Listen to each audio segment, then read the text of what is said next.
आप सभी को जय माता दी। आप सभी को मैं एक बहुत जरूरी बात बताना चाहता हूँ। जिस तरह काल सर्प दोष होता है, जिस तरीके से मांगलिक दोष होता है, उसी प्रकार से पितृ दोष भी होता है। ये भयंकर दोषों में से एक माना जाता है। पितृ दोष के बारे में मैं आपको भली भांति पहले बताने का प्रयास करूं कि वाकई में पितृ होते कौन हैं। तो शास्त्रों में बताया गया है कि पितृ जो हमारे पूर्वज होते हैं, पूर्वज यानी जो हमारे माता पिता यानी जिनकी मृत्यु हो चुकी है, या मेरे दादी दादा या हमारे पर दादी दादा चाहे पर नानी नाना, ये हमारे पूर्वज हैं, यानी हमारी पीढ़ियां हैं जिनकी मृत्यु हो चुकी है और उनको मुक्ति नहीं मिली है। तो वो इसी पृथ्वी में भ्रमण करते हैं और साथ ही वो हम ही लोग के साथ रहते हैं। जैसे हमारे पितर हैं, अगर वो हमारे पूर्वज हैं तो हम लोग को छोड़ के नहीं ना रहेंगे।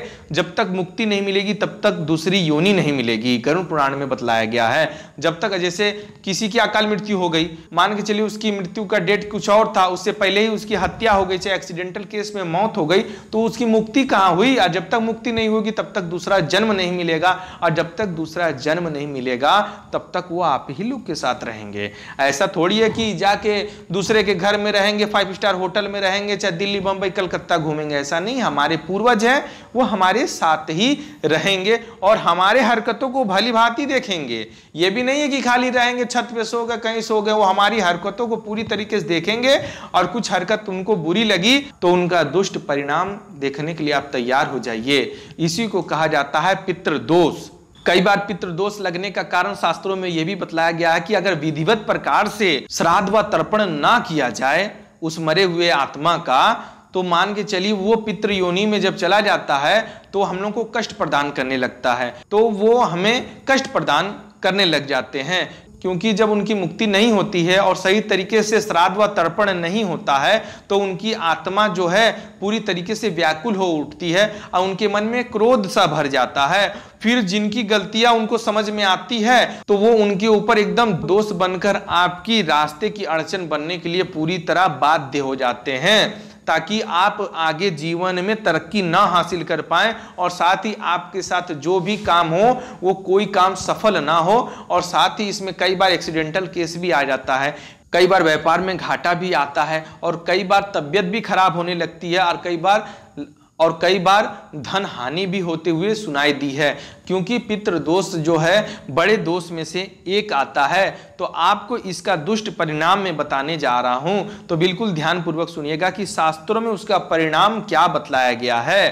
तो वीडियो में बने रहें, क्योंकि जो बातें मैं बतलाने जा रहा हूं वो शास्त्र प्रमाण के साथ बतलाने जा रहा हूं।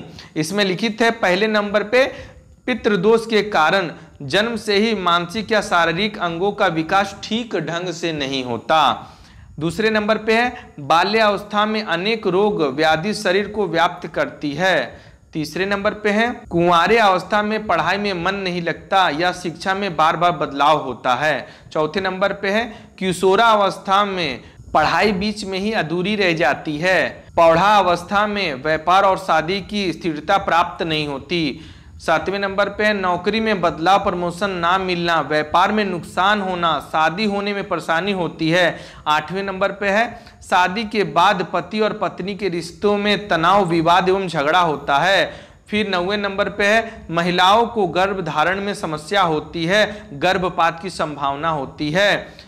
10 नंबर पे है पितृदोष के कारण जीवन में सफलता नहीं मिलती, धन का अभाव होता है, कर्ज में डूब जाना, ऐसी अनेक परेशानियां आती है। और 11वें नंबर पे है पितृदोष के कारण हमारे पूर्वज स्वप्न में आकर हमसे खाना या कपड़ा मांगते हैं।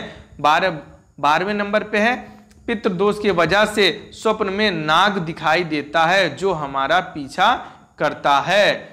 तो आपने भली भांति सुना कि पितृदोष कितना ही भयानक दोष है। यानी आपकी पढ़ाई से लेकर, नौकरी से लेकर, जीवन से लेकर, शादी से लेकर, आपकी प्रौढ़ा अवस्था यानी आपके बुढ़ापे से लेकर, आपकी धन हानि से लेकर सब चीजों में आपको असफलता हासिल होगी। ये सारी बातें शास्त्रों में लिखित है। सोचिए, जन्म से लेकर अंत तक वो दोष आपको छोड़ेगा नहीं। माने कितनी बड़ी बात इसमें लिखित है कि जब से आपका जन्म से लेकर अंत तक माने जितना अवस्था है, देखिए इसमें लिखा है जन्म से मानसिक शारीरिक रोग बन जाता है। फिर बाल्यावस्था, मान लीजिए जब बच्चा थोड़ा और बड़ा हो जाता है यानी 10 साल के अंदर, तो वो बोलता है शारीरिक कष्ट उत्पन्न होने लगता है।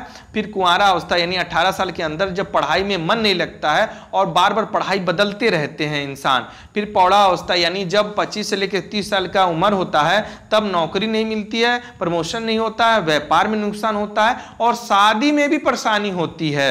उसके बाद महिलाओं को गर्भधारण यानी जो शादीशुदा दंपत्ति है अगर वो शारीरिक संबंध बना के अपने संतान सुख के लिए वो प्रयास करता है तो गर्भ जो है नुकसान हो जाता है यानी गर्भपात हो जाता है। कई बार आपने सुना होगा कई बार कई औरतों का गर्भपात हो जाता है बिना कारणवश, ना वो सीढ़ी पे चढ़ती, ना भारी वजन उठाती है, ना कोई खास एंटीबायोटिक खाती है हैवी, उसके बावजूद गर्भपात हो जाता है और समझ में नहीं आता। तब डॉक्टर कहते हैं अल्ट्रासाउंड में तो सब नॉर्मल दिखा रहा है, पता नहीं ये क्यों हो गया, अच्छा इस ब्लड का जांच कराइए तब पता चलेगा। अरे कुछ जांच कराइए नहीं, पितृदोष जो है बहुत भयंकर दोष में से एक होता है, वो आपको पूरी तरीके से बर्बाद करने के लिए सक्षम होता है। इसी के लिए हमेशा अपने पितृ को प्रसन्न करना चाहिए और उसकी प्रसन्नता के लिए आपको पितृपक्ष में विधिवत प्रकार से श्राद्ध व तर्पण करना अति आवश्यक है। अगर आप श्राद्ध व तर्पण के बारे में अगर आपको जानकारी नहीं है तो आप या तो वीडियो में देखकर उसे सीखने का प्रयास करें या तो अपने करीबी पंडित को बुलाकर श्राद्ध व तर्पण अपने पूर्वजों का अवश्य कराएं, नहीं तो आपकी जिंदगी में कभी भी सफलता हाथ नहीं लगने वाली है। इस बात की गारंटी तो एकदम तय है क्योंकि शास्त्र वेद ग्रंथ जो झूठे थोड़ी होते हैं वो सारी चीज को अनुभव करने के बाद ही लिखे जाते हैं। मैं आप सभी को बता दूं कि अगर आपके ऊपर पितृदोष है या आपके परिजन यानी आपके घर में किसी को भी अगर पितृदोष है तो आपको बहुत ही जल्द इसका निवारण अवश्य करना चाहिए, नहीं तो ये कैंसर से भी ज्यादा खतरनाक साबित होता है। अगर आपको इसके बारे में जानकारी नहीं है तो आपको ये सारी बातें मजाक सी लगती होगी, लेकिन जब जिसके साथ नहीं कहा जाता है कि अंधविश्वास जब तक खुद पे ना बीते, जब तक आप पे खुद पे नहीं बीतेगी तब तक आपको एहसास नहीं होगा। तो कोई बात नहीं, उस दिन का तब आप इंतजार करिए जब सब कुछ खत्म हो जाएगा और पाने के लिए कुछ नहीं रहेगा, तब शास्त्र पुराण वेद सब फेल हो जाएंगे और आपको जो काल के अलावा कुछ और दिखाई नहीं देगा। ये बात तो तय है। पितृ अगर खुश हो जाएं तो रंक को राजा बना देते हैं और पितृ जब रुष्ट हो जाते हैं तो राजा को रंक बना देते हैं। यानी सड़क से महल में और महल से सड़क में लाने में देरी नहीं लगती। कहा जाता है वेदों पुराणों में कि अगर लाख देवी देवताओं की पूजा कर लें, अगर घर के पितृ यानी हमारे पूर्वज प्रसन्न नहीं हैं तो वो देवी देवता भी आपका चाह कर भी भला नहीं कर सकते, क्योंकि अगर घर का मुखिया ही जब आपसे रुष्ट रहेंगे तो देवी देवता को प्रसन्न करके आप क्या कर सकते हैं। इसी के लिए आप इसके निवारण के लिए मैं जो उपाय बतलाने जा रहा हूं शास्त्रों में लिखित, उसे आप करने का प्रयास अवश्य करें। बिल्कुल ध्यानपूर्वक सुनने का प्रयास करिएगा। इसमें लिखित है, हमारे पूर्वज जो मृत्यु के पश्चात श्राद्ध के बिना 50 योनि धारण करके पृथ्वी पर भटकते हैं, जिस कारण उन्हें अनेक कष्टों का अनुभव होता है। उनकी आत्मा को उनके परिवार में जन्मे वंशजों से आशा होती है कि वे उनकी मुक्ति का उपाय करें। उनके उत्तराधिकारी वंशज द्वारा पितृ शांति उपाय करने से उन्हें प्रसन्नता होती है और वे वंशजों को अनेक आशीर्वाद प्रदान करते हैं। समझ में नहीं आई तो ध्यान से सुनिए। इसमें लिखित है कि जब कोई पूर्वज यानी हमारे दादी दादा या किसी की भी मृत्यु जब हो जाती है और सही तरीके से उनका श्राद्ध व तर्पण चाहे उनकी मुक्ति के लिए अगर आप कोई उपाय नहीं करते हैं तो वो जो है 50 योनि प्रेत योनि में चले जाते हैं और वो हमारे जीवन में आकर हमें कष्ट प्रदान करने लगते हैं, क्योंकि उन्हें उम्मीद होती है कि हमारे परिवार का कोई भी सदस्य यानी आत्मा कहती है कि मेरे परिवार का कोई भी सदस्य मुझे मुक्ति दिलाने के लिए आगे अवश्य बढ़े। इसी के लिए वो कष्ट भी देते हैं ताकि आप लोग को एहसास हो कि कोई ना कोई शक्ति है नकारात्मक जो मुझे परेशान कर रही है। तभी ना आप पंडित के पास जाएंगे, तभी ना आप ओझा सोखा तांत्रिक अघोरी के पास जाएंगे, तभी ना वो आप सबको बताएंगे कि पितृदोष लगा है भाई, उसे निवारण करने के लिए आपको उपाय करने होंगे। तो इसी के लिए पितृ आपको कष्ट देते हैं ताकि आपको पता चले कि आपके पूर्वज को मुक्ति नहीं मिली है और वो मुक्ति चाहते हैं। मुक्ति का मतलब उनको या तो नया शरीर धारण हो जाए। हर पितर और हर पूर्वजों यानी जो हमारे पितर होते हैं उनको यही आशा होती है कि हमारे वंशज में से कोई एक अवश्य होगा जो हमें इस बंधन में, इस प्रेत योनि या इस 50 योनि से मुक्ति दिलाकर मुझे दूसरा योनि प्राप्त करने में मदद कराएगा। क्योंकि अपने अपनों को ही पक्ष खींचता है तो पितर कहाँ जाएंगे छोड़ के, वो हमारे साथ ही रहते हैं। भले हमें इन नंगी आंखों से कुछ दिखाई नहीं देता है, जिस तरह हम लोग भगवान को नहीं देख सकते उसी तरीके से हम लोग पितृ को भी नहीं देख सकते। लेकिन जब आपके जीवन में बाधाएं उत्पन्न हो जाएंगी और उसका कोई निवारण नहीं मिलेगा, तब आपको समझ में आ जाएगा पितृदोष क्या होता है। तो इसी के लिए पितृदोष को बचने के लिए जो उपाय मैं बतलाने जा रहा हूं उसे ध्यानपूर्वक सुनिएगा। इसमें लिखित है, पितृदोष निवारण पूजा त्र्यंबकेश्वर में होने वाली विशेष पूजा है। इस पूजा में एक दिन पूर्व त्र्यंबकेश्वर में उपस्थिति रहना आवश्यक है। पूजा आरंभ होने से पूजा की समाप्ति तथा व्यक्ति त्र्यंबकेश्वर छोड़कर अन्य स्थान पर नहीं जा सकता।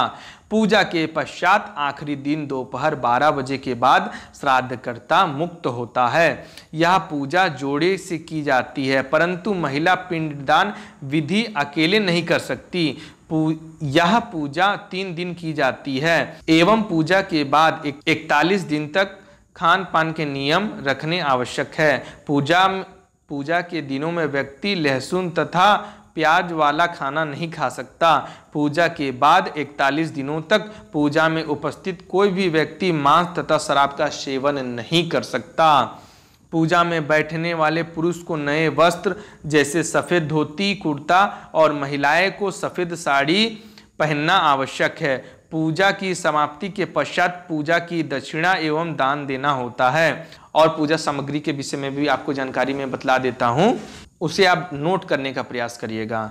उसमें है रोली है, जनेऊ, कपूर, शहद, चीनी, हल्दी, रक्षासूत्र, हवन सामग्री, देसी घी, मिष्ठान, गंगा जल, कलावा, गुलाबी कपड़ा, हवन के लिए आम की लकड़ी, आम के पत्ते, 5 प्रकार की मिठाइयाँ। तो ये थी पितृदोष पूजा सामग्री। आप सभी से मेरा अनुरोध ये है कि अगर किसी को भी आपके घर में पितृदोष है तो उसे भूल कर भी लहसुन प्याज मांस मदिरा इत्यादि का सेवन कदापि न कराएं, क्योंकि इससे पितृ और रुष्ट हो जाते हैं। क्योंकि ये सब चीज़ें जो वैसे ही वे आत्मा बन चुके हैं, उल्टा आप किसी जीव हत्या करके उसे मांस को पका पका के खा रहे हैं, उससे उन्हें कष्ट प्रदान होता है। क्योंकि जिस तरह हम लोग कई मनुष्य होते नहीं है जो बोलते भगवान नहीं है, ये नहीं है, वो नहीं है, तो ग्रंथों में लिखा है जब मरेंगे तो सब समझ में आ जाता है, उसी प्रकार उन्हें भी सब दुनिया समझ में आ जाती है कि कौन होते हैं देवी देवता और कौन होते हैं इंसान और कौन होते हैं भूत प्रेत। तो इसी के लिए आप वो गलती ना करें, क्योंकि वो रुष्ट हो जाते हैं, उन्हें तकलीफ होती है। भले ही वो गलती करके वो उनकी मृत्यु हुई हो, लेकिन तब उनको तकलीफ होती है कि यार मैंने गलती कर दी, लेकिन मेरे वंशज यानी हम लोग से वो गलती ना हो। क्योंकि केवल नवरात्र में ही नहीं, पितृपक्ष में भी मांस मछली मदिरा का सेवन नहीं करना चाहिए। अगर जानकारी पसंद आई हो तो चैनल को सब्सक्राइब जरूर करिएगा और आगे आने वाले वीडियो पे बने रहिएगा। हो सके आपको कुछ जानकारियां ना मिली हो तो अगले वीडियो में वो जानकारी मिले, तो चैनल को सब्सक्राइब करना बिल्कुल ना भूलें। धन्यवाद। जय माता दी।